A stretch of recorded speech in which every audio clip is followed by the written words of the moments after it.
Il y a un truc sur les flammes jumelles aussi sur Netflix. Je vais en parler parce que c'est quand même important de souligner ce qui est mis en place sur Netflix à propos des flammes jumelles. Ça peut aller dans les deux côtés, hein. Il y a des gens qui vont penser que c'est ça les flammes jumelles, d'autres qui vont comprendre tout de suite avec le discernement que ça n'a pas de sens. J'avais connu ce couple-là, moi, au début de mon parcours. C'est un couple anglophone, Shyla et Jeff. Ça m'avait interpellée parce que c'est sûr, on cherche des couples qui sont réunis pendant un certain temps parce qu'on se dit est-ce que c'est réel, etc. Et ça, je vais en profiter pour vous dire que un réel couple qui est réuni de flammes jumelles, c'est tellement précieux. Tu ne mets pas ton couple de flammes jumelles sur des réseaux sociaux. C'est la dernière chose qu'un couple va faire. Observez votre hôte et demandez-vous 2 secondes si premièrement, vous seriez capable d'être là en direct avec des gens, parler de votre vie personnelle, si vous le feriez avec votre hôte. Puis vous allez voir que premièrement, vous ne voulez pas faire ça parce que vous voulez protéger ça. Vous voulez pas que personne rentre dans votre intimité. Ça, c'est 1. 2, demandez si vous avez des contacts avec votre hôte. Est-ce que tu serais prêt à faire ça, qu'on étale notre vie privée comme ça sur les réseaux puis que les gens viennent intrusivement nous poser des questions, comment vous faites, qu'est-ce que, etc.,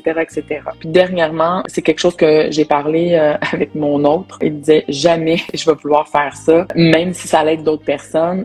C'est notre vie, c'est nos choses à nous. Par contre, que tu me poses des questions puis que tu puisses en parler à d'autres personnes, oui, c'est quelque chose qui serait faisable. On devrait faire ça. Tu me poses toutes sortes de questions. On s'est dit qu'on prendrait un certain temps de bien écrire les questions puis des questions intelligentes, pas ça a pris combien de temps. Sérieusement, ça c'est des questions de l'ego. Ça vous a pris combien de temps? Mon parcours, c'est pas votre parcours puis c'est la dernière chose à faire de se comparer à d'autres personnes. Donc, c'est plutôt comment tu t'es senti, comment Claude s'est senti, qu'est-ce qui a fait qu'éventuellement la communication est venue de plus en plus harmonisée, qu'est-ce que je faisais moi pour te faire peur, qu'est-ce qui a fait que ça te faisait plus peur. Des choses comme ça, ce documentaire-là démontre exactement le côté où est-ce que l'astral s'empare de ce que c'est un parcours de flammes jumelles et que là, tout le monde spirituel New Age s'est accaparé de ça. Dans les premiers épisodes, puisque j'ai écouté juste quelques minutes dans les 3 premiers épisodes pour aller saisir, on vend un programme qui te dit qu'on va te faire trouver ta flamme jumelle. On te garantit que si tu payes $2000 US, quelque chose comme ça, on va trouver ta flamme jumelle et là, il y a de la manipulation fois 1000 parce que c'est pas réel. On ne peut pas chercher notre flamme jumelle et trouver notre flamme jumelle. Ça, c'est complètement impossible. Ce n'est pas quelque chose qui vient de l'ego, c'est quelque chose que tu n'as pas le choix. Ça te tombe dessus si tu n'as pas cherché ça et elle te trouve ta flamme jumelle. C'est pas quelque chose qui est voulu des 2 égos. C'est là malgré nous, même qu'à un certain point, on ne veut plus être flamme jumelle. C'est enfermant. Si tu as un peu de lucidité là, puis d'intelligence, tu te dis à un certain point, sérieusement, si je suis pas flamme jumelle, ça ferait mon affaire.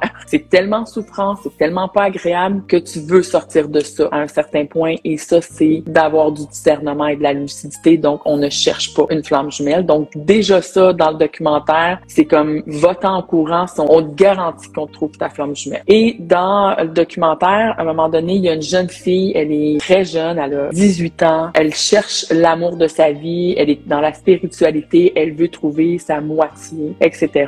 On l'embarque dans le programme. On lui dit que si sa famille ne comprend pas ce qu'elle vit puis que pour elle, c'est ce qui est le plus important et que c'est sa priorité dans sa vie, elle devra s'extraire de sa famille. On la fait se couper avec les gens d'elle, donc on l'isole. Et là, on vient jouer avec la manipulation extrême où est-ce que on lui dit ta flamme jumelle, elle devrait arriver dans les prochains jours, sois très à l'écoute, observe. Et là, elle communique avec des gens sur les réseaux sociaux. Et là, il y a une manipulation qui est faite qu'on la met en contact avec un jeune homme et on lui demande devant tout le monde, donc vous voyez, c'est comme l'emprise du regard des autres, est-ce que tu as rencontré ta flamme jumelle dernièrement? Là, elle dit non, je pense pas. T'es sûr, il y a pas quelqu'un qui rentre en contact avec toi sur Facebook dernièrement par Messenger? Oui, il y a quelqu'un, il y a un jeune homme qui rentre en contact avec moi, on s'est parlé, puis là, le duo de gourous disent, puis t'as pas compris que c'était ta flamme jumelle? Ah, ben non, mais j'étais pas sûre. OK, nous, on te le dit, là, t'es vraiment aveugle de pas voir que c'est ta flamme jumelle, puis qu'est-ce que t'attends pour aller voir cette personne-là? Mais il habite dans dans un autre état, faudrait que je prenne l'avion, ça va me prendre 4 heures. Puis là, ils ont dit, sérieusement, t'es pas sérieuse dans ta démarche. Si t'étais réellement sérieuse, tu serais déjà assis dans l'avion, t'aurais vendu tout ce que t'as dans ton appartement, puis tu serais parti vivre avec cette personne. Et là, tout le monde la regarde en disant, c'est ta flamme jumelle qui est là, qu'est-ce que tu fais? Elle peut être partie déjà. Et elle a fait ça.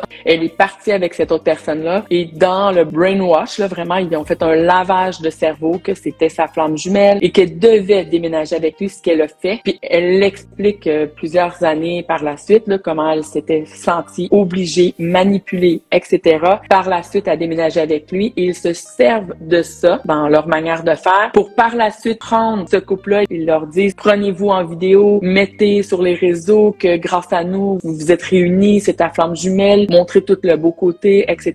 Puis ensuite, ils font d'eux des coachs pour d'autres flammes jumelles. Donc là, ça devient un peu pyramidal. C'est vraiment une grosse arnaque. Et ça démontre un côté vraiment sombre de gourou de flammes jumelles. Je trouve ça vraiment triste d'une certaine manière parce que c'est peindre le réel parcours d'une manière tellement sombre. Mais d'un autre côté, si ça peut réveiller certaines personnes qui essayent de trouver leur flamme jumelle, à démontrer jusqu'où ça peut aller. Et il y a déjà eu sur Netflix des documentaires comme ça sur des gourous en yoga, des yogis qui en ont profité pour amener vers eux, des hommes en particulier, à avoir des relations sexuelles avec des milliers de femmes. Donc d'aller chercher l'énergie sexuelle vitale de ces femmes-là. Des gourous qui sont allés faire des millions de dollars sur le dos de femmes qui pensaient que si elle avait des relations sexuelles avec ce yogi-là, elle était pour ascensionner. Donc ça l'amène à énormément de discernement, mais en même temps, ça démontre un côté vraiment sombre de la flamme jumelle. Gardez votre discernement. Il y en a qui profitent de la détresse affective des gens. Or, quand on a rencontré sa flamme jumelle, notre intuition le sait. C'est pas à l'extérieur de nous le dire. Je n'ai pas une approche qui est comme le collectif des flammes jumelles. C'est rendu une mode où est-ce que dès que tu es un petit peu en détresse affective, dès que tu vis un parcours amoureux qui est un petit peu difficile, on pense que c'est notre flamme jumelle. Ce n'est pas réel. C'est beaucoup plus profond que ça. C'est une relation qui te fait énormément évoluer. Si tu es encore la même personne, si tu critiques ton autre encore, puis ça fait 2 ans que tu es dans ce parcours-là, t'as pas évolué, puis t'es pas rendu loin, probablement, soit que tu es enfermé dans des fausses croyances,